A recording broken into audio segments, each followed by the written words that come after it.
हे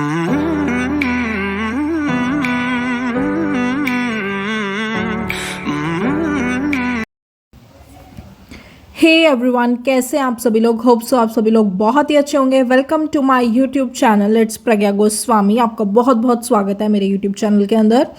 आज की वीडियो के अंदर हमें करना है टॉपिक द गैसियस स्टेट। वैसे तो हमने कल इसको कंप्लीट कर लिया था, तो आज हमें इसको एनसीईआरटी से रीड आउट करना है एक बार।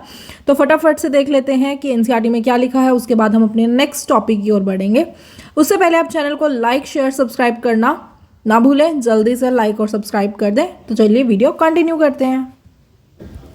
सो चलिए अब हम स्टार्ट करते हैं। Have you ever observed a balloon seller filling a large number of balloons from a single cylinder of gas. कहता है कि क्या आपने कभी देखा है कि जो बैलून सेलर है, यानी कि जो बैलून बेचता है, वो लार्ज नंबर ऑफ बैलून्स भर रहा है एक सिंगल सिलेंडर ऑफ गैस से। मतलब एक ही सिलेंडर यूज़ हो रहा है बहुत सारे बैलून्स को फिलअप करने के लिए। Enquire from him how many balloons is he able to fill from one cylinder. कहता है कि उससे पूछिएगा कि वो कितने बैलून्स भर लेता है एक सिलेंडर से, वो कितने बैलून्स भर पाता है। Ask him which gas does he have in the cylinder. और उससे ये भी पूछिए कि उस सिलेंडर के अंदर कौन सी जो है वो गैस यूज़ होती है बैलून को फिलअप करने के लिए। तो चलिए यहाँ पे हम देखते हैं अपनी activity which is 1.11 take 300 millilitre syringes. इस एक्टिविटी को परफॉर्म करने के लिए बेसिकली हमें 100 मिलीलीटर की 3 यानी कि 3 सिरिंजेस लेनी है। Close their nozzles by rubber corks. उसकी जो नोजल्स हैं उसको रबर कॉक से क्लोज कर देना है। शायद यहाँ पे देखो ये डायग्राम बना हुआ है, ये देखिए, ये सिरिंज होती है जो यहाँ पे शो की गई है। इट इज़ सिरिंजेस, ठीक है। तो यहाँ पे हमने ऐसी ऐसी 3 सिरिंजेस लिए, ये जो आपको डायग्राम शो रहा है ऐसी ऐसी 3, और इसको फिर हमने रबर कॉक से बंद कर दिया है। उसकी जो नोजल है वो हमने रबर कॉक से बंद कर दिया, जैसा कि हमें फिगर में दिख रहा है, मैंने आपको दिखा दिया। Now remove the pistons from the syringes. अब हमें क्या करना है, सिरिंजेस के ऊपर से पिस्टन्स को रिमूव कर देना है। अब देखो ये है हमारे पास पिस्टन, ये जो आपको दिख रहा है, जो शो भी कर रखा है, पिस्टन है। अब कहते हैं ये जो पूरी सिरिंज है इसके ऊपर से इस पिस्टन को रिमूव कर दो, हटा दो, ठीक है। फिर कहते हैं लिविंग वन सिरिंज अनटच्ड। जो एक सिरिंज है उसके साथ कुछ मत करो, बाकी 2 के साथ ये सब मतलब हो जाए कि मतलब उसके हमने पिस्टन्स को रिमूव कर दिया। एक सिरिंज के साथ ऐसा कुछ नहीं करना। Fill water in the second and pieces of chalk in the third. अब सेकेंड वाली जो सिरिंज है उसके अंदर हमें पानी उसके अंदर हमें भर देना है। थर्ड वाली जो सिरिंज है उसके अंदर हमें चॉक के पीसेज डाल देने हैं। फिर कहता है insert the pistons back into the syringes. जो हमने पिस्टन्स रिमूव किए थे सिरिंज में से, वही पिस्टन्स हमें दोबारा से इंसर्ट करने हैं। कब? जब हम एक सेकंड वाली पिस्टन के अंदर वाटर फिल कर देंगे, थर्ड वाली पिस्टन के अंदर हम पीसेस ऑफ चॉक जब फिल कर देंगे, उसके बाद हमें पिस्टन्स दोबारा से इंसर्ट करने हैं। You may apply some Vaseline on the pistons. हम पिस्टन्स पर कुछ वैसलीन, जो क्रीम होती है जो आप डेली में भी शायद लगाते हो, बहुत सारे बच्चे देखी भी होगी, सुनी भी होगी आपने, तो वो वाली जो क्रीम है, वो वैसलीन जो है हमें उसको पिस्टन्स के ऊपर लगा देनी है बिफोर इंसर्टिंग दैम, ठीक है, into the syringes for their smooth movement. Vaseline की वजह से क्या होगा कि जो उनकी मूवमेंट है वो स्मूथ हो जाएगी, वो इजीली मूव कर पाएंगे। फिर कहते हैं लास्ट स्टेप के अंदर now try to compress the content by pushing the piston in each syringe. हमें क्या करना है, अब गैस को ट्राई करना है कि वो कंप्रेस हो जाए, ठीक है। जो भी हमने ये पिस्टन्स वाला कहानी जो भी हमने ऊपर पढ़ी है सारे स्टेप्स के अंदर, 4 स्टेप्स के अंदर, उसको हमें कंटेंट को, जितना भी कंटेंट है हमारे उसके अंदर, क्या कहते हैं, सिरिंज के अंदर, उसको हमें कंप्रेस करना है, यानी कि दबाना है। और फिर मतलब दबाने का बेसिकली ट्राई करना है ना। अब देखो इसके अंदर कहते हैं जितना भी कंटेंट है ना, इसके अंदर जितना भी कंटेंट है इसको हमें करना है कंप्रेस, ठीक है। फिर कुछ पूछेगा कि कंप्रेस किया तो बताओ क्या हुआ। देखो व्हाट डू यू ऑब्जर्व। आपने कंप्रेस किया तो आपने क्या ऑब्जर्व किया। In which case was the piston easily pushed in. किस केस के अंदर जो पिस्टन है वो इजिली पुश्ड होगा। What do you infer from your observation. आप अपनी ऑब्जर्वेशन से क्या क्या बता सकते हो, आपको क्या क्या समझ आ रहा है। अब देखिए जो सॉलिड, लिक्विड और गैसेस हैं उनमें डिफरेंट अमाउंट ऑफ स्पेस है, क्योंकि उनके जो मॉलिक्यूल्स हैं, सॉलिड्स के अंदर आपको पता है मॉलिक्यूल्स में सबसे ज़्यादा कम स्पेस होता है, लिक्विड्स के अंदर मॉलिक्यूल्स थोड़े फ्री होते हैं, गैस में सबसे ज़्यादा फ्री होते हैं, ठीक है। जो सॉलिड है उनमें लीस्ट स्पेस होगा, है ना, क्योंकि जो मॉलिक्यूल्स हैं वो मूव नहीं कर पाते, सॉलिड्स के अंदर हमने डायग्राम देखा था, ये वाला हमने डायग्राम देखा था कि इसके अंदर मूवमेंट जो है वो कम होती है। अब बट जो गैसेस हैं उनके अंदर ज़्यादा इंटरमॉलिक्यूलर स्पेसेस होती है, यानी कि जो गैसेस हैं उनमें सबसे ज़्यादा मूवमेंट हो सकती है मॉलिक्यूल्स की। और जब भी हम करेंगे कंप्रेस करेंगे गैस को, यानी कि गैस को दबाने की कोशिश करेंगे, तो जो देखो ये गैस भरी हुई है ना, यहाँ पर देखो, एक सेकेंड मैं इसको इरेज करती हूँ ताकि आपको क्लैरिटी आए। ये देखो इतने पोर्शन में हमें दिखा रखा है कि गैस भरी हुई है। अब देखो इसको अगर हम कंप्रेस करते हैं इधर से भी, तो जब हम गैस को कंप्रेस करेंगे तो जो इनका इंटरमॉलिक्यूलर स्पेस है वो क्या होगा, वो डिक्रीज होगा। यानी कि जब हम इसको दबाएंगे तो अभी इतना दिख रहा है, तो दबाने के बाद ये इतना ही दिखेगा, यानी कि जो इसका स्पेस है इंटरमॉलिक्यूलर स्पेस वो कम हो जाएगा। Intermolecular space basically decreases. और जैसा कि हमें पता ही है कि जो गैसेस हैं उनका जो इंटरमॉलिक्यूलर स्पेस है वो ज़्यादा होता है, तो हम उसको ईजिली जो है वो कंप्रेस कर पाएंगे फोर्स लगा करके। बट अगर हम लिक्विड का केस देखें और सॉलिड का देखें तो उनमें इंटरमॉलिक्यूलर स्पेस कम है, तो इम्पॉसिबल हो जाता है थोड़ा सा उसको कंप्रेस करना। आई होप सो आपको ये एक्टिविटी क्लियर हो गई होगी। We have observe that gases are highly compressible as compared to solids और लिक्विड्स। ये हमने देख ही लिया कि जो गैसेज है वो सबसे ज़्यादा कॉम्प्रेसिबल है, यानी कि उस पर अगर हम गैसेज के ऊपर फोर्स लगाएं तो वो कॉम्प्रेस हो जाती हैं as compared to solids and liquids. तो ठीक है, लिक्विफाइड पेट्रोलियम गैस यानी कि जो LPG है cylinder that we get in our home for cooking और the oxygen supply to hospitals is compressed gas. देखिए ये सारी बातें वही है जो हमने कल पढ़ी थी लेक्चर के अंदर, जो मैंने आपको नोट्स के थ्रू पढ़ाई थी।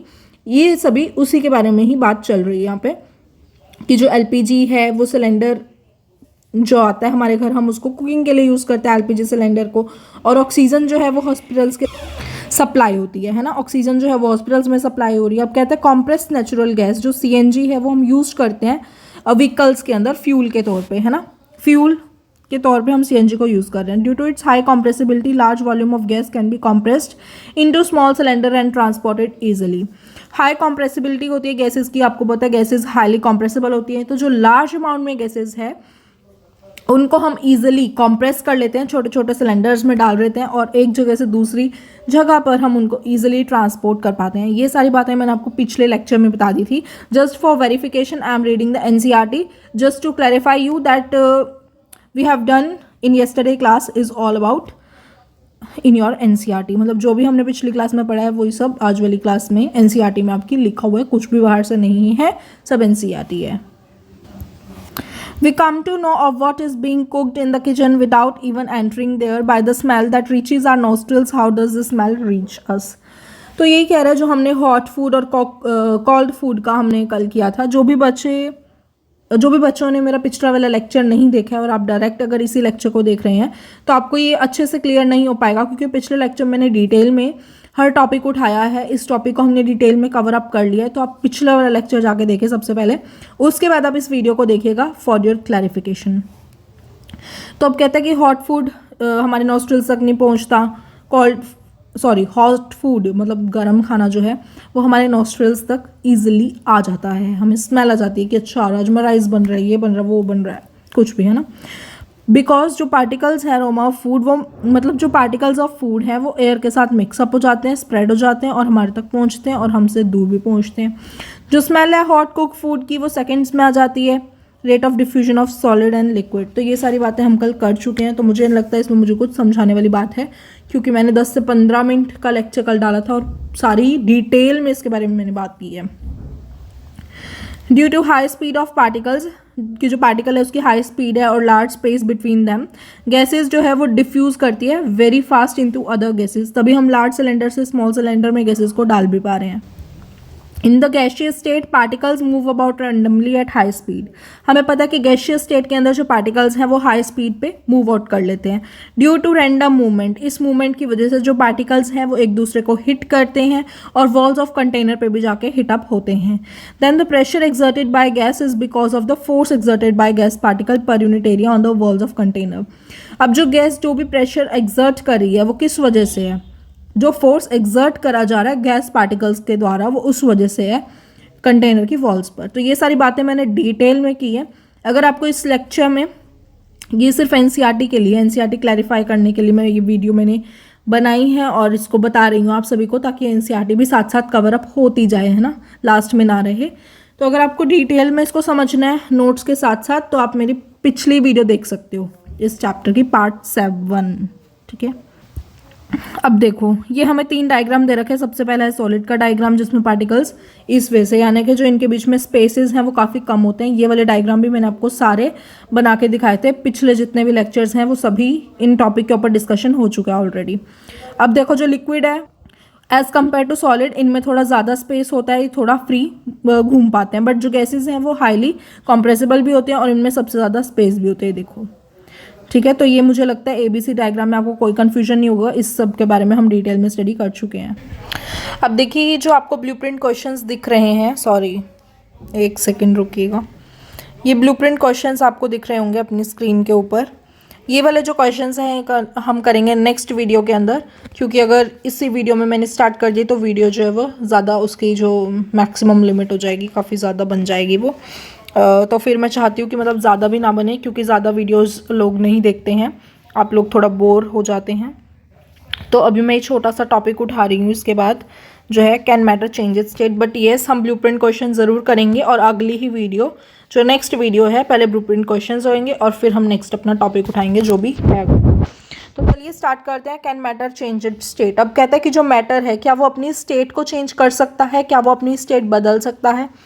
We all know from our observation that water can exist in 3 states of matter. हमें पता है कि हमने ऑब्जर्व किया कि जो वाटर है वो इन 3 स्टेट्स में एग्जिस्ट करता है ना, सॉलिड, लिक्विड, गैस।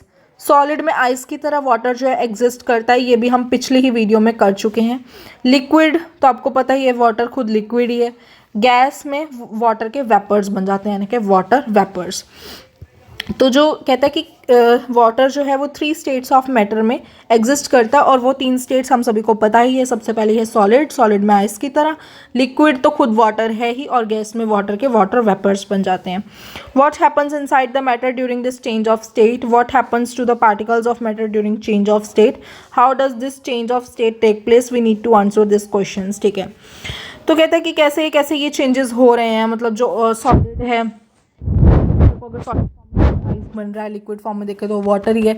तो आपको पता ही है, अगर आप वाटर को फ्रिज में रख देते हैं, फ्रीज़र में रख देते हैं, तो वाटर की क्या बन जाती है, आइस बन जाती है, वो बर्फ़ बन जाती है। अगर आप वाटर लिक्विड फॉर्म में, तो वाटर खुद है ही, इसमें तो कोई एक्सप्लेनेशन चाहिए ही नहीं किसी को भी। उसके बाद अगर हम वाटर को गरम करते हैं, वाटर को गैस के ऊपर रखते हैं, तो उसके वाटर वेपर्स बन जाते हैं। आई होप सो इसमें तो कुछ ज़्यादा खास था ही नहीं, और ये सब हम पहले ही कर चुके हैं अपनी प्रीवियस वीडियोस के अंदर, पिछले वीडियोस के अंदर। तो मुझे लगता है ये सभी तो कॉमन सेंस ही बात है, तो मुझे लगता है ये आपको क्लियर हो ही गया होगा। तो नेक्स्ट वीडियो के अंदर हम करेंगे topic effect of change of temperature. आज की वीडियो में इतना ही। अगर वीडियो अच्छा लगा हो तो चैनल को लाइक, शेयर, सब्सक्राइब ज़रूर करें। मैं चाहूँगी कि आप जल्दी से जल्दी मेरे चैनल को लाइक और सब्सक्राइब करें। आई होप सो आप सब करेंगे, जो भी लोग मेरी वीडियो देख रहे हैं। मिलते हैं आपसे नेक्स्ट वीडियो के अंदर। Stay tuned for the next upcoming video. Don't forget to like, share and subscribe. Thank you so much for watching this video. Bye bye.